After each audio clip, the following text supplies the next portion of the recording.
உண்மையிலேயே இந்த சிறை நடக்கிற கொடுமைகளை எதிர்த்து நாம போராடியதை விட மோகன்ராம் என்கிற சிறை அதிகாரி போராடினார்.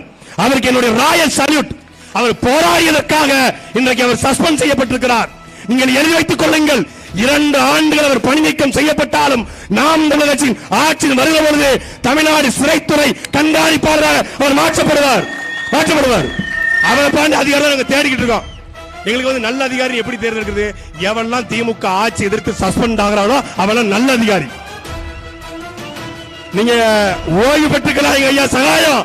சீமான் அண்ணன் ஆட்சிக்கு வந்தால் அவர் தலைமைச் செயலராக வருவதற்கு கூட வாய்ப்பு இருக்கிறது. நேர்மையான அதிகாரிகள் ஊழலை தடுப்பதற்காக, லஞ்சத்தை ஒழிப்பதற்காக, காட்டுமணல் கொள்ளை தடுப்பதற்காக, கனிமவள கொள்ளை தடுப்பதற்காக யாரெல்லாம் போராடி சஸ்பெண்ட் செய்யப்பட்டார்களோ, டிஸ்மிஸ் செய்யப்பட்டார்களோ அவர்களை தேர்ந்தெடுத்து இங்க ஆட்சியில் உட்கார வைப்போம். நீ ரமணா படத்தை பார்த்துட்டு கைத்தறல. சீமான் வந்தா 15 ரமணா படத்தை நேர்ல பார்த்த மாதிரி இருக்கும்.